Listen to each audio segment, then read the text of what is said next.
There are people who don't pray too long, but when they pray things move. Not because they shout, not because they know many scriptures, but because they have built something in the Spirit. An altar. Listen carefully. If there is no altar in your life, your voice in the Spirit will be weak, because every spiritual authority flows from an altar. A prayer altar is not decoration. It is not religion. It is not something you copy because others are doing it. It is a spiritual system. A place where God recognizes you. Your voice gains weight. Your consistency builds power. In this teaching, we are not rushing. We will build it the right way. Line upon line. Step by step. Fire Step 1. Understand what an altar really is. Don't skip this. Before you even think of choosing a place, you must first understand what you are building. Because if you don't understand it, you will treat it casually, and it will never produce power. What is an altar? In simple terms, an altar is a meeting point between the physical and the spiritual. It is a place where man calls on God, and God responds to man. But deeper than that, an altar is a place of exchange. You don't come empty, and you don't leave empty. Biblical foundation. From the beginning of Scripture, altars were how men related with God. Open book Genesis 8 verse 20. Then Noah built an altar to the Lord. After surviving destruction, his first action was not celebration. It was building an altar. Why? Because he understood something most believers ignore today. Altars preserve and secure your life spiritually. Genesis 12 verse 7. Then the Lord appeared to Abram, and there he built an altar. Notice the pattern. God appears, man builds altar. That means, if you want consistent encounters with God, you must create a consistent meeting place. Let me open your eyes to something. Altars are not just in churches.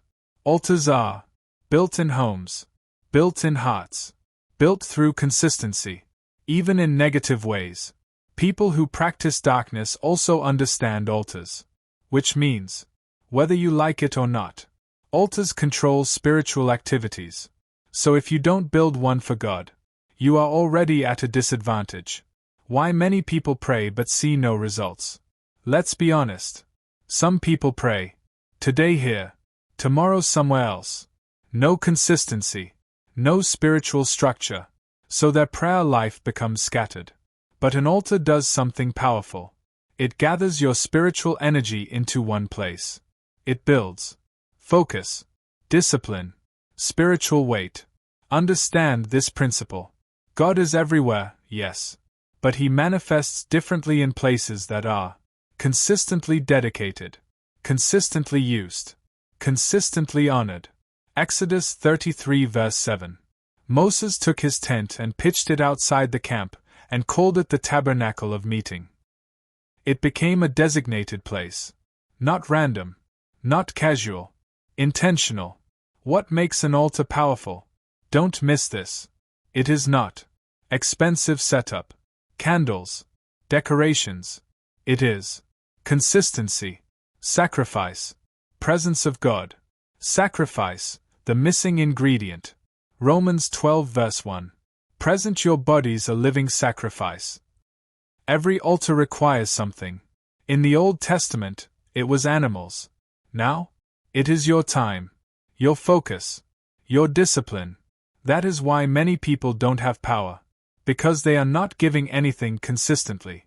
Let this sink in. Before you build anything physically, ask yourself, am I ready to be consistent with God in one place? Because without consistency, that altar will just be a corner in your room. Nothing more.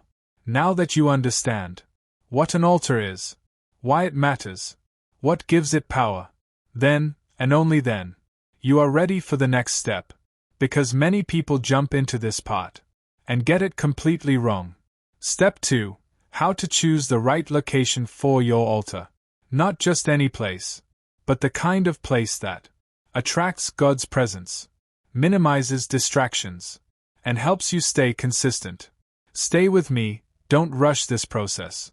Because what you are about to build can change your entire spiritual life. Now listen carefully. You don't just pick a place randomly and call it an altar. No, because where you pray from can affect how you pray and how you experience God. This step is very simple, but very powerful if you understand it deeply. Foundation Scripture. Matthew 6 verse 6. But when you pray, go into your room, and when you have shut your door, pray to your Father. Jesus did not say, pray anywhere carelessly. He said, go into your room. Shut the door. That means separation, privacy, intentional focus. What does location really mean? Location is not just about space. It is about environment. Because your environment can either help your spirit focus or scatter your attention completely. Some of you try to pray, but your environment is fighting your focus. Phone ringing, people talking, noise everywhere, and you wonder why it's hard to connect. Common mistake: don't skip this. Many believers say, God is everywhere, I can pray anywhere. Yes, that is true. But listen, God's presence is everywhere, but His manifestation is not the same everywhere. There are places where you feel Him quickly, you focus better, you go deeper in prayer. That is not a coincidence. That is environment working with your spirit. Why your altar needs a fixed place. When you keep using the same place to pray, something begins to happen over time. 1. Your mind starts recognizing that place as prayer mode. 2. Distractions reduce naturally. 3. Your spirit becomes more sensitive. It becomes easier to enter into prayer.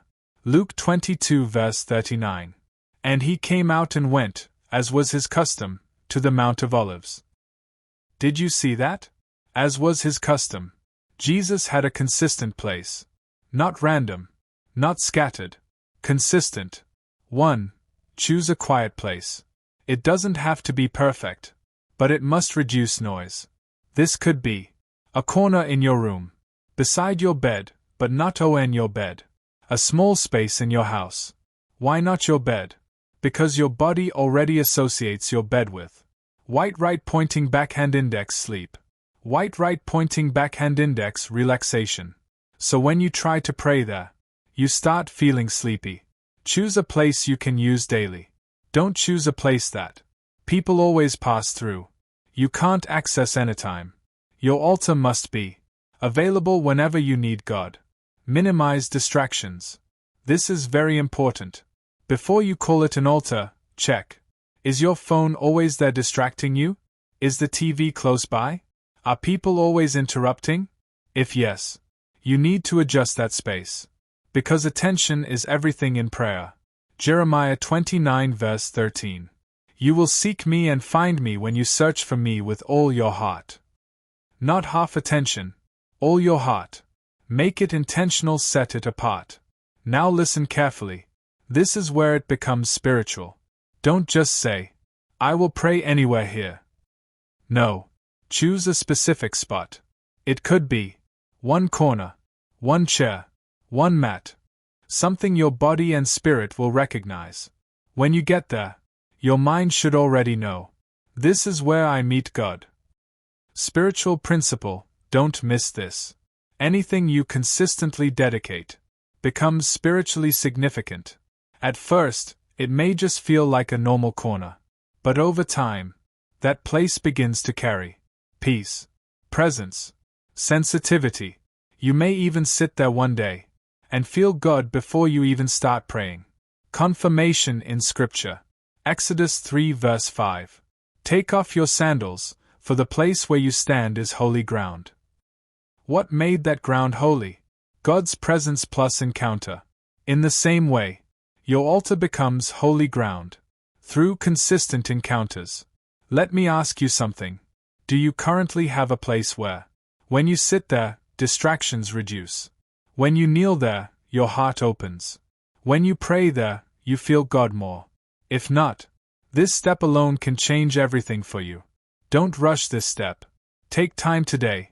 Walk around your space. And choose intentionally. Because this is where your spiritual life will be built from. Now that you have understood what an altar is, chosen the right location, The next step is where many people miss it. They pick a place, but they don't know how to prepare it spiritually. Step 3: How to set apart and prepare your altar space. Not physically alone, but spiritually, because this is where your altar stops being ordinary and starts becoming powerful. Stay with me, we're just getting started. This is where it shifts from ordinary to spiritual. Now you have chosen your place. But listen carefully. Just because you picked a corner does not mean it has become an altar. Right now, it is still just a space. What makes it an altar is what you do next. Genesis 28 verses 18 to 19. Then Jacob took the stone, set it up as a pillar, and called the name of that place Bethel. That place was just ordinary ground before, but after an encounter, after intentional action, it became a spiritual landmark. What does setting apart really mean? To set apart means, this place is no longer common. This place is no longer casual. This place is now dedicated to God. It is a decision first, before it becomes an experience. Many people skip this, and that is why. They feel distracted. They don't feel any difference. Their altar feels dry, because they never truly separated it in their heart. Practical steps to prepare your altar. Let's go slowly and practically. Clean the space physical first. God is not afraid of dirt, but your mind is affected by your environment. A cluttered space creates mental distraction, lack of focus. So do this. Sweep or clean the area. Remove unnecessary items. Keep it simple and neat. 1 Corinthians 14 verse 40. Let all things be done decently and in order. Order helps your spirit settle. Remove distractions completely. This is where discipline comes in. If possible, keep your phone away or on silent. Turn off TV or noise. Inform people not to disturb you, if you can. Because listen, distraction is one of the greatest enemies of prayer. Introduce spiritual focus items simple, not religious. Now don't misunderstand this. We are not creating rituals. We are creating focus. You can include your Bible, a notebook or journal, a chair, mat, or small table. That's all. You don't need candles, incense, decorations. The power is not in objects. The power is in your connection with God. Important warning. Don't turn your altar into a religious display. Because some people focus more on how it looks, what is placed there, and forget the most important thing. God is looking at your heart, not your setup. John 4 verse 24. Those who worship Him must worship in spirit and truth. 4. Dedicate the space. This is where it becomes spiritual. Now this is the moment. This is where everything changes. You don't just arrange the place. You speak over it. Go to that place. Stand or kneel there. And pray intentionally. You can say, Father, in the name of Jesus, I dedicate this place to you. Let this be a place of encounter. Let your presence dwell here. Every time I come here, let heaven be open over me. Let distractions lose their power here. Let my spirit become sensitive here. In this place, I will meet you consistently. 2 Chronicles 7 verse 16. For now I have chosen and sanctified this house, that my name may be there forever. When something is dedicated, God begins to honor it. At first, you may not feel anything. Don't panic. This is where many people give up. But over time, as you keep coming back, that place begins to carry peace, focus, presence. You may sit there one day, and before you even speak, tears begin to flow. That is when you know the altar is alive. Step 4. Keep the fire burning, rounding up. Now listen very carefully. This is the final and most important part. Because you can understand everything, set everything up, and still lose it if you don't maintain it.